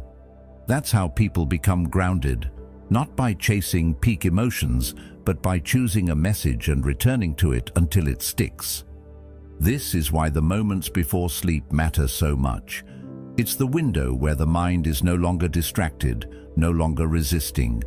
It's soft, open, and if you feed it fear, it will rehearse anxiety while you sleep. But if you feed it discipline, softly, gently, with repetition, it will begin to trust that discipline. It will make it the default. So when you wake up and the challenges come, you're not scrambling to remember how to think. You're already thinking from a stronger foundation. Repetition is how belief becomes identity, not just what you think, but who you are. And this works both ways. If you're not choosing your repeated thoughts, someone else is. Algorithms, headlines, unhealed pasts, they all want to offer their scripts, and they'll succeed if you don't interrupt them with your own. That's not paranoia, that's awareness, and that awareness is your power. So keep it simple. Choose a few truths that you want to embody, not ones that hype you up for a moment, but ones that center you for a lifetime. Write them, speak them, whisper them before sleep, repeat them in the morning, and do it again the next day. Because the subconscious doesn't need to be yelled at, it just needs to know you're serious. And seriousness, in the world of the mind, is measured by repetition. Over time, what you repeat becomes what you expect. What you expect shapes what you notice, and what you notice begins to form your experience of life. So don't underestimate the quiet power of a simple truth repeated often. That's how the inner world is reprogrammed. That's how the unshakable mind is built, not all at once, but line by line, word by word, night by night. Most people think identity is formed in the heat of action, when you're facing a challenge, stepping up, making a decision. But identity, at its core, is not built in those moments. It's revealed in them. The real construction happens in the quiet, in the dark, when you're not consciously trying to be anything at all. That's the paradox. You become who you are not when you're performing, but when you're at rest. When your defenses are down, your conscious mind is still, and all that's left is the story you've silently repeated to yourself 1,000 times. That's the blueprint your subconscious keeps building from. Carl Jung said, "People will do anything, no matter how absurd, to avoid facing their own souls." And that's exactly why the nighttime matters. Because at night, when there's no one to impress, no noise to distract. You come face to face with the version of yourself you've created without even knowing it. What you believe about yourself when nobody's watching is what truly defines you. It's not the polished words or the conscious affirmations. It's the internal voice that speaks when you're too tired to pretend. The hours before you fall asleep are not passive. They are formative. Your brain doesn't just shut off. It reorganizes, it reviews, it encodes. And the thoughts that linger, especially those repeated in emotional tones, get tagged as important. That's how identity gets reinforced. If you go to bed every night thinking, "I'm falling behind" or "I'm not enough," that's not just a mood. It becomes a filter through which your brain starts to process everything. And before long, those thoughts aren't just ideas. They become assumptions, and assumptions turn into identity. Aristotle believed that we are what we repeatedly do. Excellence, then, is not an act, but a habit. He was talking about behavior, but it applies even more deeply to the internal world. What you repeatedly think, especially when your guard is down, becomes who you are without thinking. That's identity. It's not just what you do when the spotlight is on. It's what your mind rehearses in the quiet. It's the story you fall asleep to and the one that wakes up with you the next day. And that's the problem. Most people never question those stories. They never realize that the voice in their head at night isn't their truth. It's their programming. It's their past echoing back at them. It's the tone of a critical parent, a bitter teacher, a lost relationship, a failure that left a scar. And if you don't interrupt that voice, if you don't offer your mind a new pattern to follow, it will keep building your identity from old wounds. That's why nighttime isn't just rest, it's rehearsal. Your subconscious replays what it knows, what it hears most often, what it assumes must matter. And if you're not careful, you'll end up living a life that isn't even yours, one shaped by insecurity instead of clarity, by survival instead of purpose. That's not who you really are. That's who you became when you stopped paying attention. Socrates once said, "The unexamined life is not worth living."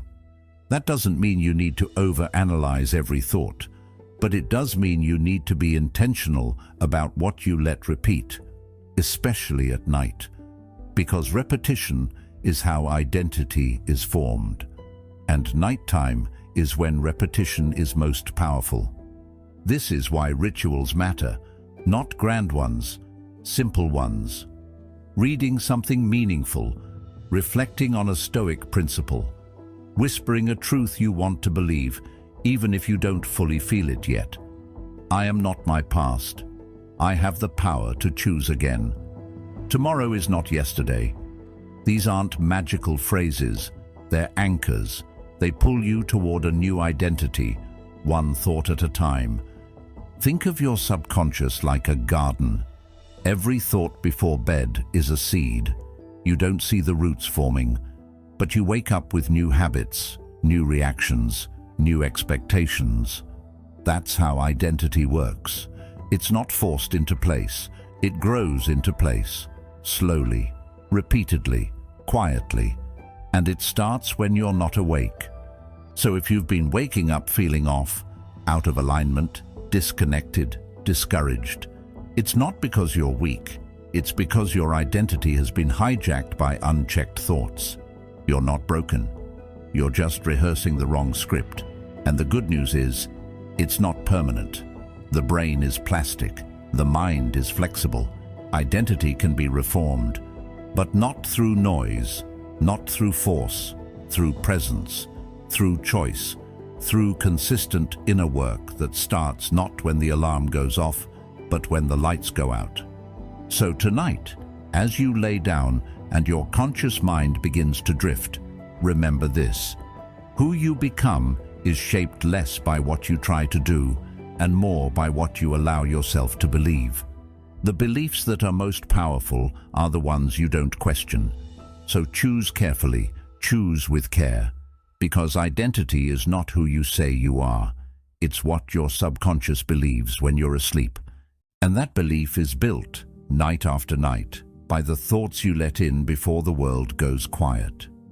Most people fall asleep with noise, scrolling background shows, cluttered conversations, the endless hum of unresolved worries. It feels normal, harmless even, but that noise doesn't disappear when you close your eyes. It settles in, it leaks into your dreams. It shapes how you feel when you wake up. What's overlooked is that the mind doesn't need more distraction to find peace. It needs clarity, and clarity doesn't come from noise. It comes from depth, from stillness, from philosophy. Marcus Aurelius wrote, "The soul becomes dyed with the color of its thoughts." If you fall asleep to chaos, your soul learns chaos. If you fall asleep to wisdom, your soul learns order. That's not poetic exaggeration. That's how neuroplasticity works. Your brain is always listening, always learning, especially when it's winding down.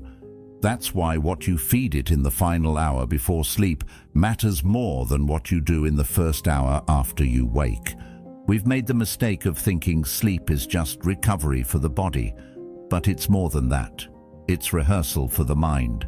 The thoughts you carry into sleep sink deeper than the ones you repeat during the day. At night, your conscious resistance fades, and whatever thoughts are present, the mind absorbs without a fight. That's why people who fall asleep to worry wake up anxious. That's why those who fall asleep angry wake up already on edge. What you go to bed with, you wake up in. So what if you replace the noise with something stronger, something steadier? What if, instead of a random reel or anxious loop, you let Epictetus or Seneca or Aurelius speak to you before bed? Not to impress you, but to prepare you. Because that's what philosophy really is. Not a subject, not a theory, a training ground, a mirror, a filter for your thoughts. Philosophy isn't about being smart. It's about being stable. The Stoics weren't obsessed with abstract ideas. They were obsessed with control, not of the outside world, but of the self. They knew that life would throw chaos at you, but they also knew that if your inner world was trained to stay anchored, chaos wouldn't matter. That's why they wrote. That's why they reflected. That's why they asked the hardest questions in the quiet hours, so they could remain unmoved when the storm came. Plato believed that the part of the soul which desires truth and wisdom must rule. But in most people, that part of the soul is buried under layers of entertainment, bitterness, and worry.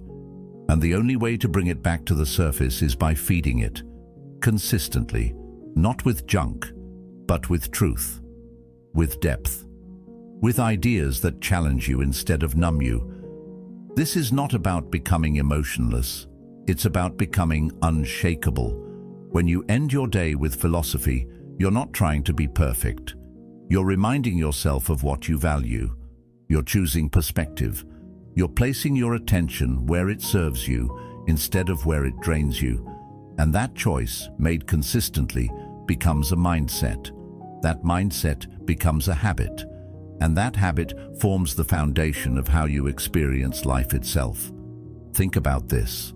If someone told you that every night you had the chance to train your mind to be calmer, more focused, more resilient, just by what you listen to or reflect on before bed, wouldn't you take that seriously? Because that's the truth. You don't need more apps.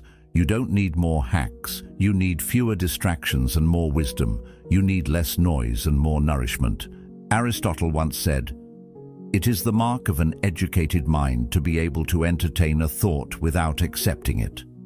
That's what philosophy teaches you, to entertain ideas that stretch you, to explore thoughts without being consumed by them, to pause instead of react, to reflect instead of spiral.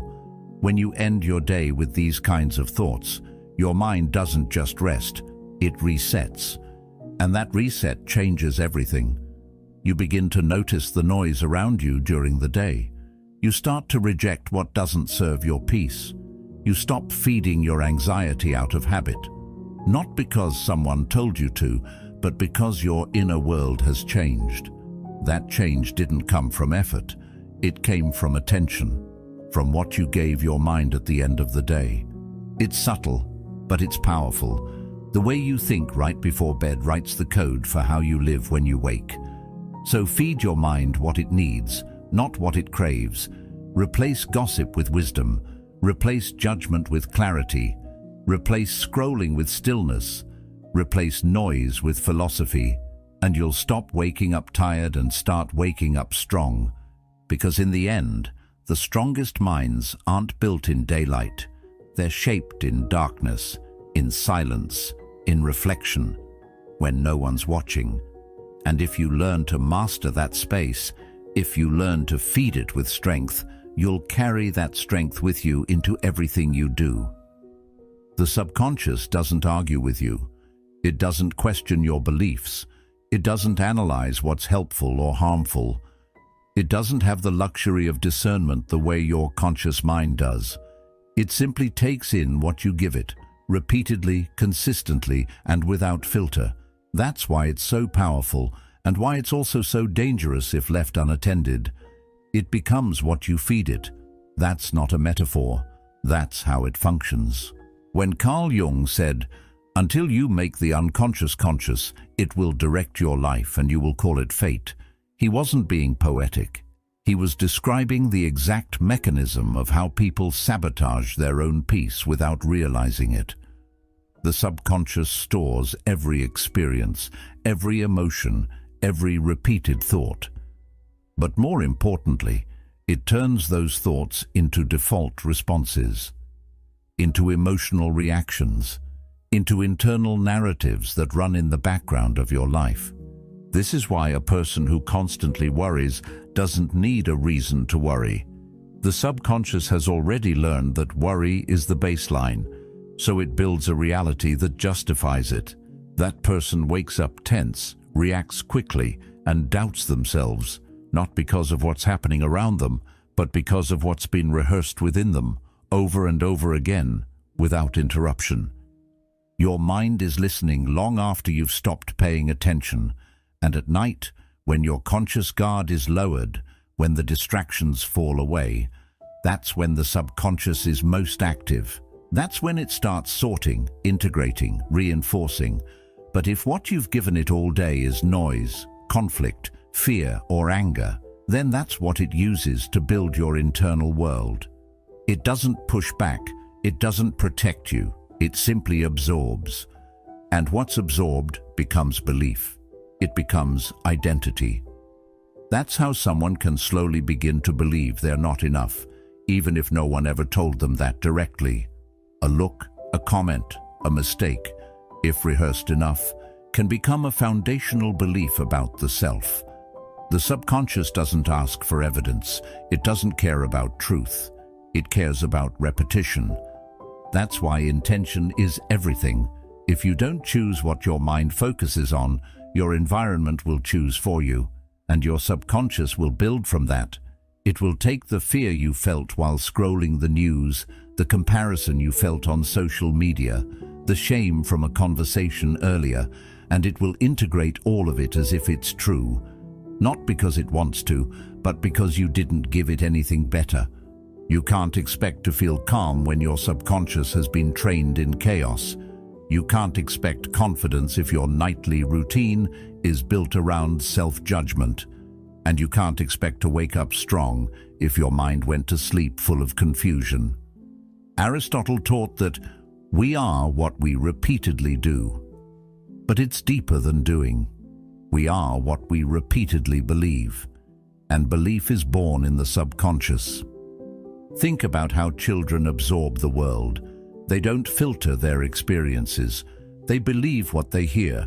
They absorb tone, mood, meaning, even when they can't put it into words. Adults aren't much different. The subconscious is always listening, even when you're not aware of it, especially in silence, especially in solitude, especially at night. That's why what you consume, what you reflect on, what you listen to, what you say to yourself before bed carries so much weight. And that's also where the power lies. Because if you can shape your subconscious through repetition, then you can shape your reality the same way. You don't need a dramatic moment of change. You need consistent, deliberate repetition of better thoughts, of wiser ideas, of words that ground you instead of rattle you. The subconscious doesn't discriminate. That's the bad news and the good news. It means the damage can be done, but it also means it can be undone. The Stoics didn't write because they had extra time. They wrote because they understood the human tendency to drift.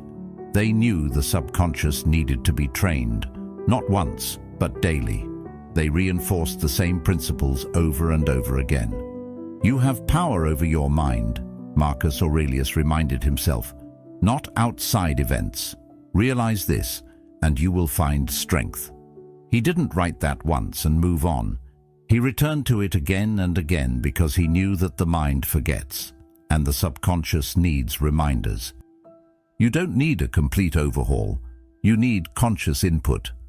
One idea repeated enough times becomes a belief. One truth, quietly reinforced every night, becomes a worldview. The subconscious doesn't care if it comes from your deepest wisdom or your worst insecurity. It will turn it into reality either way. That's why replacing noise with strength isn't just a nice idea. It's survival. It's strategy. It's how you build a foundation that can't be shaken by daily stress or emotional storms. Because your reactions, your moods, your confidence, it's all rooted in what your subconscious has come to accept as truth. The mind can't serve two masters. If you feed it fear all day and try to meditate for 5 minutes at night, guess which one it will believe? If you fill it with complaints, with judgment, with unresolved emotion, and expect peace, it won't come. Not because you don't deserve peace, but because peace was never given the space to take root. The subconscious will follow the stronger voice, and the stronger voice is always the one you repeat. So give it a better voice, feed it clarity, give it stillness, offer it a mindset rooted in reason, discipline, and truth, not just for show, but because it matters. Because the thoughts you speak to yourself in the dark will echo through every decision you make in the light. And if you take that seriously, if you guide your subconscious instead of letting it wander, you'll begin to see the difference. Not immediately, but inevitably. There is no secret to transformation. There is no hack. There's just repetition. There's just what you allow your mind to believe when you're not paying attention. That's what shapes everything. The subconscious doesn't judge, it just absorbs. So be careful what you give it. And be even more intentional about what you repeat, because that's not just the story you're telling yourself, it's the life you're building. When you go to bed in conflict, you don't leave the war behind. You carry it into your dreams, into your body, into the rhythm of your breath. You may think sleep will give you peace, but it doesn't. Not when your nervous system is still alert, your heart still guarded, your mind still spinning over what was said, what should have been said, and what you wish you could take back. The body rests, but the mind continues the argument in silence. And that silent argument, it doesn't heal, it hardens. What begins as a small disagreement festers overnight into a story, and stories have power. The subconscious doesn't distinguish between what's happening now and what's being replayed mentally. So if you lie in bed revisiting a painful conversation, that pain embeds itself deeper, not just as memory, but as identity. You start seeing yourself through the lens of that moment, angry, betrayed, misunderstood, defensive. And the next morning you don't wake up fresh. You wake up with a mental hangover, still wearing the emotional residue of a night lived in tension. Plato once said, "There is no greater evil one can suffer than to hate reasonable discourse." But when we sleep in conflict, we reject reason without knowing it. We let the emotional brain take control and shut out the wiser part of ourselves, the one capable of reflection, forgiveness, understanding. And the more nights we spend that way, the more disconnected we become from that inner wisdom. People often believe time will fix emotional wounds, but time doesn't heal what is constantly reopened. And every time you mentally revisit that fight, that insult, that moment of misunderstanding, you rip the wound open again. You might not speak it out loud, but your body knows. Your breath shortens, your muscles tighten, your sleep becomes shallow. You wake up tired, not because you didn't sleep, but because the conflict never stopped. Socrates believed that the unexamined life is not worth living. But what about the over-examined conflict? When you obsessively turn something over in your head, not to learn from it, but to relive it, what good does that do? It doesn't bring resolution. It doesn't create clarity. It only traps you in a loop. And your subconscious, quiet and obedient, builds that loop into a pattern. The danger here isn't just in feeling bad, it's in training your mind to seek out more conflict.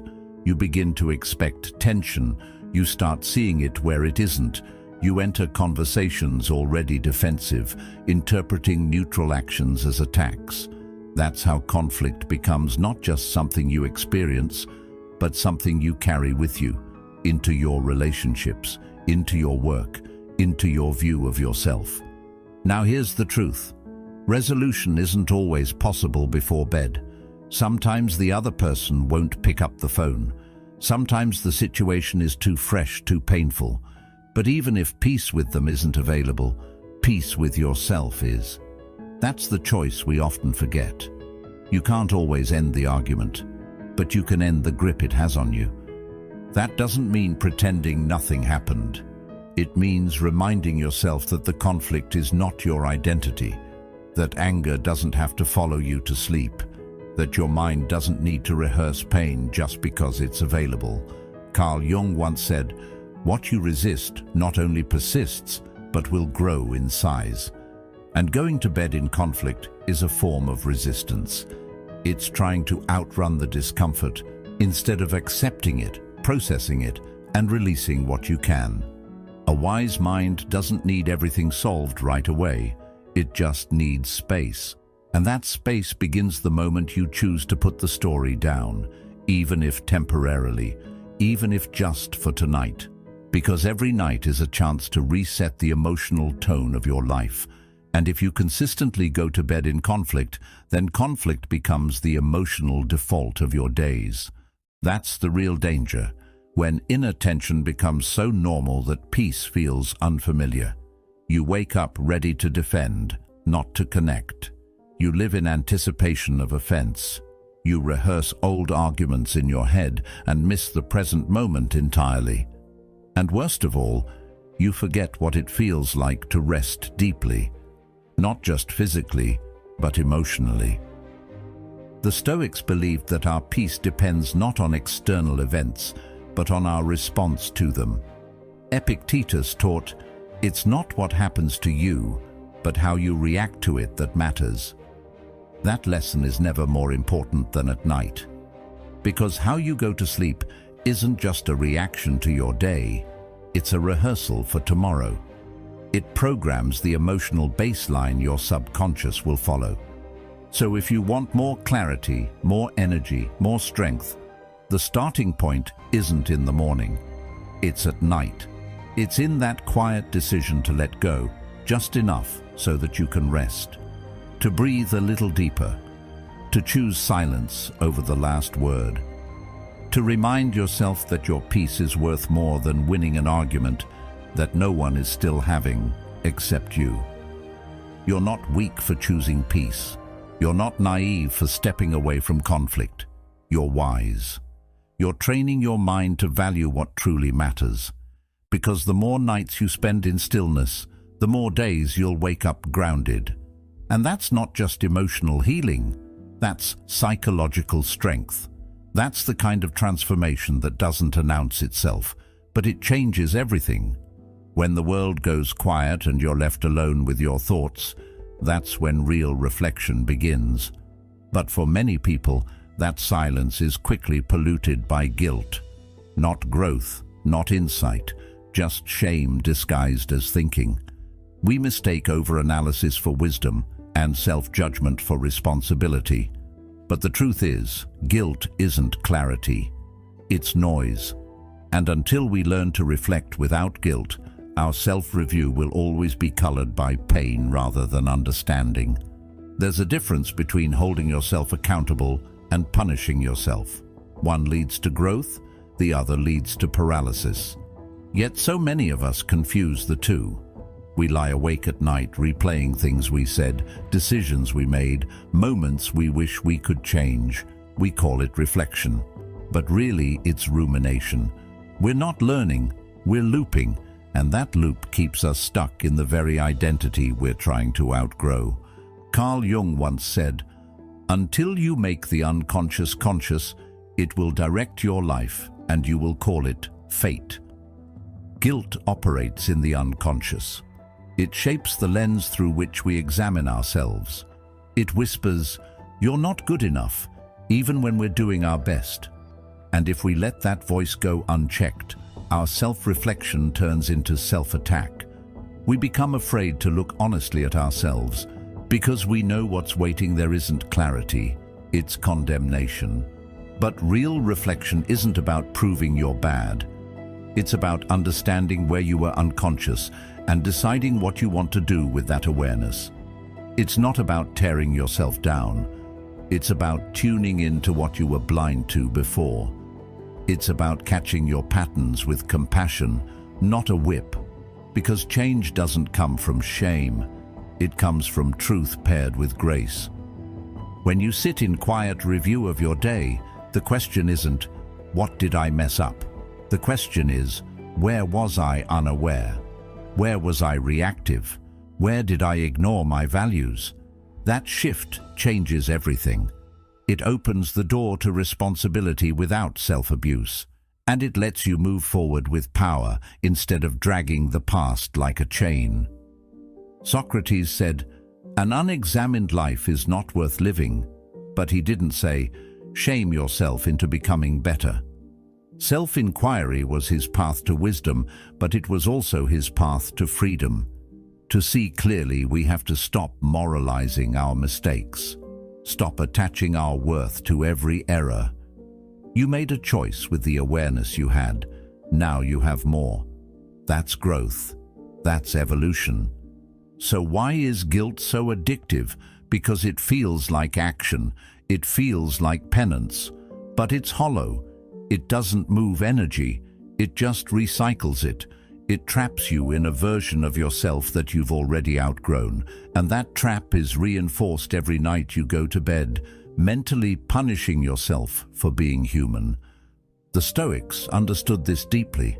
Marcus Aurelius wrote in his Meditations, "If someone is able to show me that what I think or do is not right, I will happily change. For I seek the truth, which never harmed anyone." That's the spirit of honest reflection. Not shame, but correction. Not judgment, but openness to improvement. You look at yourself not to feel small, but to grow stronger. Night is a sacred time for this kind of review. Your distractions are down. The external world isn't screaming for your attention. You have a rare opportunity to face yourself with honesty. But that moment becomes toxic if guilt takes over the space. If instead of learning, you're labeling.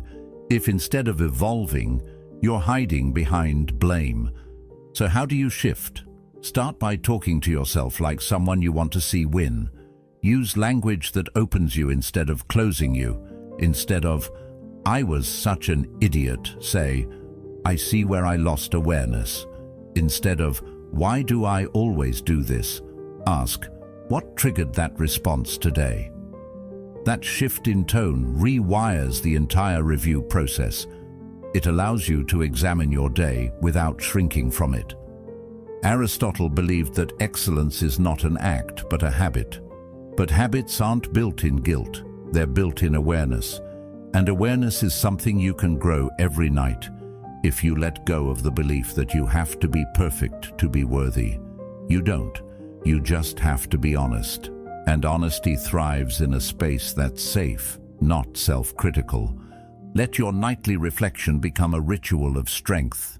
Let it be the time you meet yourself as a student of your own behavior, not the prosecutor of your flaws. Because when you do that, something powerful happens.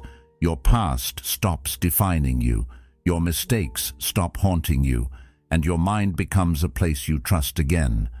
The goal isn't to ignore what went wrong, it's to approach it with curiosity instead of shame, to ask, what did this moment teach me, rather than, how could I be so stupid? One creates wisdom, the other creates wounds. And maybe that's what we've forgotten in our rush to be better. That growth isn't about being hard on ourselves, it's about being honest enough to see where we need to shift, and kind enough to believe we can. So as you lie in bed tonight, review your day like a philosopher, not a critic.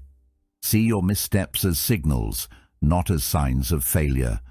You don't need to be flawless, you need to be aware, because awareness changes behavior, and behavior repeated becomes identity. That's how you become someone new, not through guilt, but through conscious self-respect. This is the essence of Stoicism. Not coldness, not perfection, but the courage to face yourself each night and say, here's where I can do better, and I will. Without drama, without shame, just truth and the will to rise again tomorrow. Detachment is often misunderstood. People hear the word and think of distance, coldness, indifference, as if to be detached means to stop caring. But in truth, detachment isn't the absence of feeling, it's the presence of power. Real detachment is when you feel deeply, but your emotions no longer own you. You see clearly, but you're no longer controlled by what you see. You don't shut down, you simply rise above. Stoicism has always taught this distinction. Marcus Aurelius wrote, "You have power over your mind, not outside events. Realize this, and you will find strength." Detachment is that strength. It's not suppression, it's sovereignty. It means you don't need things to go your way in order to remain steady. You don't collapse when others misunderstand you. You don't chase validation. You don't beg for certainty. You let the world be what it is, and you choose how to respond. This kind of discipline doesn't come from rejecting life. It comes from understanding it. The Stoics didn't run from experience. They simply refused to let experience shake their inner foundation. They felt everything, but stayed rooted in reason. That's what made them immovable. Not because they avoided emotion, but because they knew emotion didn't have the final word. We live in a time where emotional reactivity is glorified, where being loud about your pain is mistaken for healing, where attachment is labeled as love, and detachment is seen as weakness. But ask yourself, what's stronger? Being consumed by everything that happens to you, or being able to witness it all without losing your grip? Plato said, "The first and greatest victory is to conquer yourself." Detachment is that victory. It doesn't mean you don't feel betrayal. It means betrayal no longer defines your sense of self. It doesn't mean you don't experience disappointment. It means disappointment doesn't poison your direction. Detachment doesn't make you less human. It makes you more stable. Think about how you react when things fall apart. Do you immediately spiral into blame, resentment, panic? Or can you pause, observe, respond with clarity instead of chaos? That pause is detachment. That breath between impulse and action, that's where your command lives. And yet, detachment is not passive. It's not apathy in disguise. It requires immense attention. You have to be able to see your thoughts without getting tangled in them. You have to feel your emotions without collapsing into them. You have to witness people's behavior without instantly personalizing it. That's not weakness. That's mastery. Carl Jung said, "Until you make the unconscious conscious, it will direct your life and you will call it fate." Detachment is how we make the unconscious conscious. It's how we stop reacting from old wounds and start choosing from awareness. It's how we shift from being pulled by life to walking through it with intention. And the mind learns this discipline most easily when everything else is quiet. At night, when your body slows and your outer distractions fade, you have the perfect opportunity to practice detachment. Not by turning away from your thoughts, but by watching them without grabbing hold. Not by silencing your emotions, but by seeing them as waves that pass, not truths that trap. This is why sleep is so powerful, because it doesn't just rest the body, it reveals the mind. And when you go to bed practicing detachment, your subconscious learns to stop clinging, to stop rehearsing arguments, to stop solving problems that don't need to be solved. You teach your system that not everything requires a reaction, that sometimes stillness is strength. Aristotle taught that we are what we repeatedly do. So if every night you teach yourself to witness your inner world without being consumed by it, you become someone who carries peace into the next day. You don't have to fake calm anymore, you become it. Because detachment isn't pretending nothing matters, it's realizing that not everything deserves your energy. Think about how much weight you carry. Other people's expectations, your past mistakes, future fears, daily stress. All of it pressing on your nervous system like invisible bricks. Detachment lets you set that weight down. Not because it doesn't exist, but because carrying it constantly doesn't make you stronger. It just makes you tired. When you truly understand this, you stop arguing with reality. You stop clinging to what hurt you. You stop chasing people who left. You stop needing every situation to be fair or every person to understand. You realize that your peace isn't found in control, it's found in clarity. And that clarity is what detachment gives you. So no, detachment is not cold. It's the fire of restraint in a world obsessed with noise. It's what allows you to be present without being pulled apart, to feel deeply and still remain centered, to care without craving, to love without losing yourself. Because the real goal isn't to harden, it's to soften so deeply into your own being that nothing external can pull you off balance. That's what the Stoics understood. That's what you can train your mind to do every single night. Not through force, but through focus. Not through resistance, but through letting go. Detachment isn't rejection, it's redirection, away from chaos, toward calm, away from emotional dependence, toward inner command. That is not coldness, that is power. You've been told that closure is what brings peace, that until you get the apology, the explanation, the conversation that never happened, you'll be stuck. But what if that belief is the very thing keeping you trapped? What if waiting for closure is just another way the mind delays healing? The truth is, closure is rarely something someone else can give you. More often, it's something you decide. You don't need someone to validate your pain in order to release it. You don't need all the answers before you can sleep in peace. Because sometimes the answer is silence. And learning to rest in silence, that's real strength. We think that closure means getting the story to make sense. But not everything will. Some people leave mid-sentence. Some situations end without justice. Some truths remain hidden. And some wounds never get the explanation they deserved. But life doesn't pause until we get closure. The mind, however, will try to. It will loop the memories, replay the moment, revisit the words over and over like a broken record, as if running the scene again will rewrite the ending. But all it does is keep you anchored to the pain. Carl Jung once wrote, "What you resist not only persists, but will grow in size." That applies here. The more you demand closure from others, the more power you give to something outside yourself. And ironically, that very powerlessness is what steals your sleep. Because how do you rest when your peace depends on someone else doing what they've already proven they won't do? Real closure doesn't come when they finally explain themselves. It comes when you stop needing them to. It comes when you realize that understanding why someone hurt you doesn't always make it hurt less. That even if you got the apology, it wouldn't rewind the pain. That healing isn't a perfect puzzle where everything gets resolved. It's a choice to stop bleeding into your future from a wound that can no longer be changed. Socrates said, "Beware the barrenness of a busy life."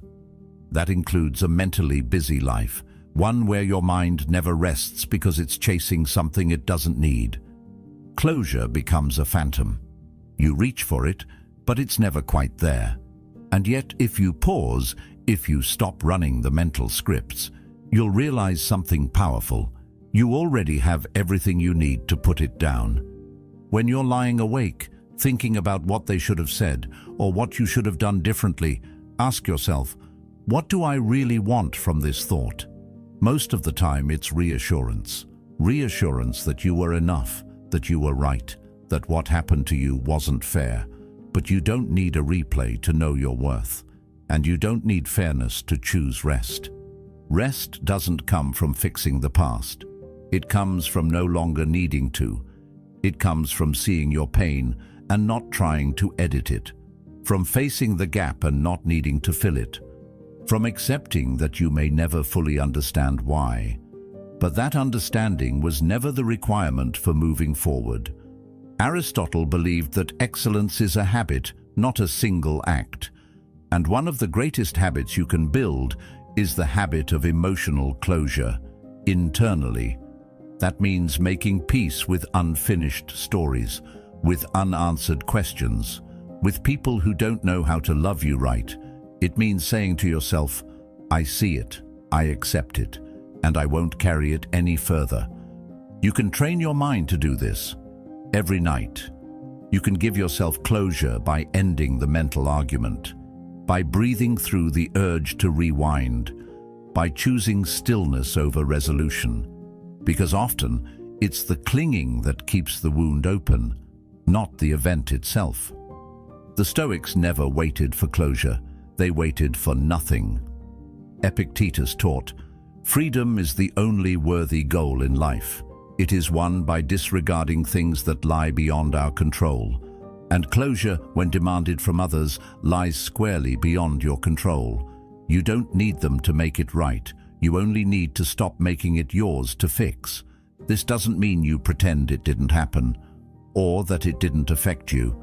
It means you honor what it did, but you refuse to be defined by it. It means you stop tying your healing to someone else's awakening. You grieve, you feel, you learn, but then you release. Because at some point, it's not about the past, it's about your nervous system. Your mind can't recharge if it's carrying conflict every night into sleep, if it's holding its breath, waiting for resolution. Rest is a decision you choose to release, not because they deserved forgiveness, but because you deserve peace. Think about it. The people who wronged you, they're not losing sleep over it. The past isn't lying awake with you. But you are. You're the one reliving, rethinking, reattaching.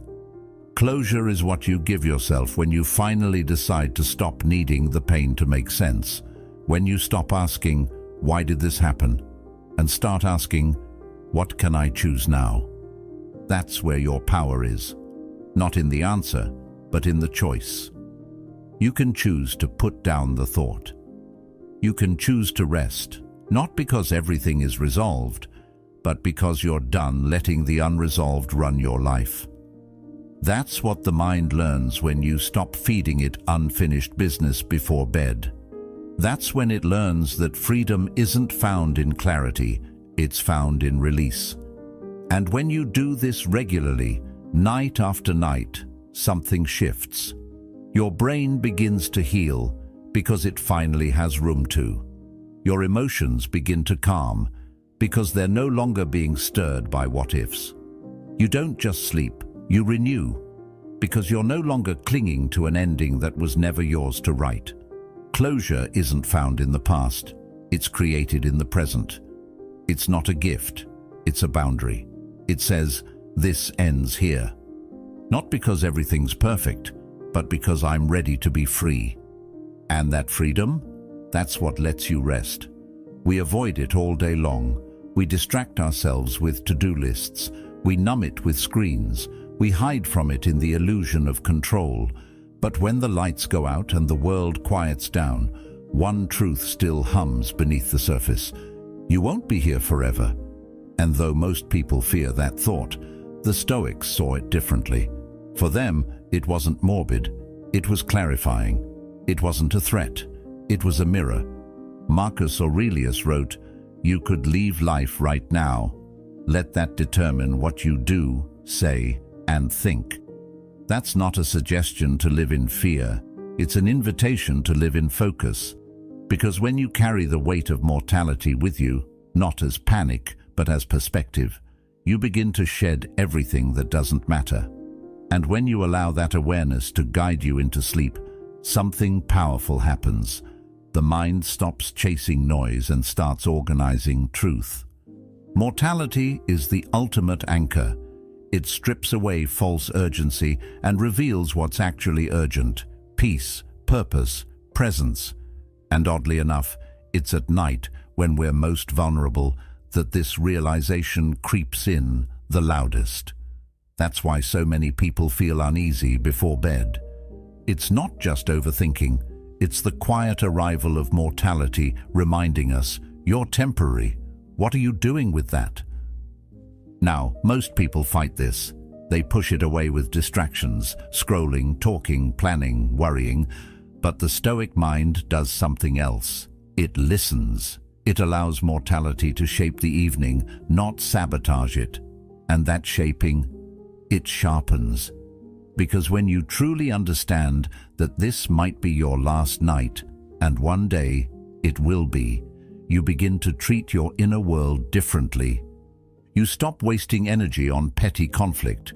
You stop giving your mind to bitterness, to unresolved drama, to imagined futures.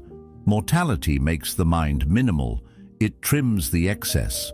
You fall asleep not with clutter, but with clarity. And in that clarity, you become stronger. You become clean. Because a mind that remembers it's mortal is a mind that values each moment of rest as sacred, not sloppy. Carl Jung once said, "A man who is unconscious of the laws of his own being is at the mercy of chance." But mortality makes you conscious. It brings urgency not to external things, but to your internal state. It doesn't rush your actions, it refines your attention.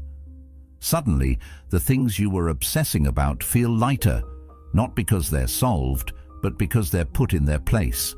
Mortality puts everything in its place. That's why the hours before sleep are so important. They're not just a time to wind down, they're a time to recalibrate. They're the quiet arena where the truth of your life catches up to you. And instead of fearing that, you can welcome it.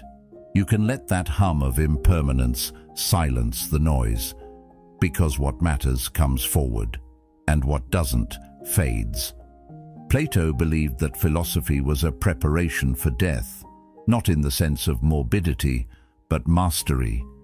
He saw contemplation of mortality as the path to higher living. And what is sleep if not a nightly rehearsal of letting go? Each time we close our eyes, we're practicing surrender. And that surrender becomes meaningful when it's tied to purpose, when it's done with awareness. When we fall asleep, not trying to escape life, but aligning ourselves with its truth. This is why rituals matter, not for superstition, but for attention. When you set aside a few minutes before bed to reflect, to breathe, to check in with what actually matters, you're not just relaxing, you're sharpening, you're turning the mind from reactive to reflective. You're becoming the kind of person who doesn't waste time chasing what doesn't feed the soul. And if you've ever laid awake feeling haunted by a strange sense of urgency, like you should be doing more, becoming more, Understand this.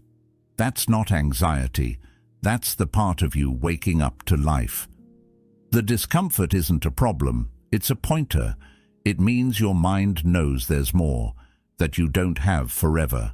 And that realization, when respected, can become a compass, not a burden. Seneca once wrote, "Let us prepare our minds as if we'd come to the very end of life. Let us postpone nothing." Postpone nothing. Not peace, not presence, not inner work. The day you stop postponing is the day you start living. And that kind of mindset, when practiced nightly, shapes everything. It makes you more compassionate, more focused, less reactive, because you're no longer fooled into thinking you have unlimited chances. And here's the paradox. When you carry mortality into sleep, you don't become heavy, you become light. Because you stop carrying things that don't matter. You stop mentally packing for a future you may never meet. You stop wasting your last conscious moments of the day on fear, resentment, or regret. Instead, you rest with your soul intact. The Stoics never said, "Don't feel." They said, "Feel with purpose." They said, "Choose the thoughts you fall asleep with, like you choose the final words of your day." Because those words echo. They seep into the subconscious. They become your morning mindset. And the mind that remembers death each night doesn't panic. It prioritizes. So let this thought walk with you into sleep. If this were your last night, would these thoughts deserve to be your last ones? If the answer is no, change the script. You can, right now. You can shift from noise to stillness, from grasping to grace, from fear to freedom. Because the greatest clarity doesn't come from overthinking. It comes from remembering what actually matters. When you allow mortality to sit quietly beside you at night, not as a threat, but as a teacher, you begin to sleep like a philosopher. You close your eyes, not to forget life, but to absorb it more fully. You don't just rest, you reset. You don't just recover, you return to the core of what matters. And that's how a Stoic sleeps. Not with denial, not with distraction, but with the humble power of someone who knows the clock is ticking and is grateful enough to make peace with the silence. There's a big difference between collapsing into sleep and surrendering to it with strength. Most people end the day by shutting down, not learning, not reflecting, just escaping. But if you let the day end you, without pausing to extract anything from it, no insight, no growth, no gratitude, it means you survived, but didn't evolve. You made it through, but you didn't rise through it. And over time, that quiet pattern of emotional neglect becomes something deeper, a life lived passively rather than powerfully. Stoicism wasn't designed for perfect people. It was built for real people, flawed, struggling, uncertain. And that's why it's so transformative, because it doesn't demand that your days go smoothly. It only asks that you respond to them with awareness. Epictetus said, "It's not what happens to you, but how you react to it that matters." And that reaction, that response, begins not in the moment of conflict, but in the moment after, when the dust settles and you're left with your thoughts. That's when the real shaping begins. We're taught to end the day by turning off. Turn off your phone, your brain, your emotions. But the Stoic path doesn't end in silence. It ends in sense-making, in synthesis, in taking what happened today and asking yourself, what part of this day will I carry into tomorrow, and what part will I leave here? That single act of reflection, done consistently, is what separates reactive minds from refined ones. But here's where most people get it wrong. They think reflection means overthinking, replaying arguments, rehearsing regrets. That's not reflection, that's rumination. And the difference is critical. Reflection seeks clarity, rumination seeks control. One frees you, the other traps you, and you can feel the difference. When you reflect properly, your breath slows, your emotions soften. You're not clinging, you're cleansing. Let the day teach you, not with a lecture, but with a whisper. What drained you today? What lifted you? Who did you become even slightly because of what you faced? Most people never ask these questions. They're too tired. But the truth is, they're tired because they don't ask, because they carry every unresolved moment with them into the night. And the mind is heavy when nothing's sorted. Socrates said, "The unexamined life is not worth living." That's not an insult. It's a challenge, a wake-up call, because if you don't examine your life, you don't own it. You don't know what's helping you, what's hurting you, what's shaping you. You're not living, you're reacting. You're not learning, you're looping. That's why night is sacred, because it gives you the one thing the day rarely does. Space. Space to breathe, space to think, space to process without performing. And in that space, there's power. Not the loud, flashy kind, the quiet, enduring kind. The kind that grows every time you choose awareness over avoidance. Even if today was hard, even if it broke you a little, it doesn't mean it was wasted. Pain doesn't make a day worthless, but ignoring the lesson inside that pain, that's the real loss. And you don't need a journal or a ritual to get the benefit. Just a moment, a willingness to listen, to ask, not, "Why did this happen to me?" but "What did this reveal in me?" And if the answer is something you don't like, good. Now you know. Now you have something to work with. Because the point isn't to be perfect, it's to be present. That's what Stoicism is about. Not suppressing emotion, but transforming it.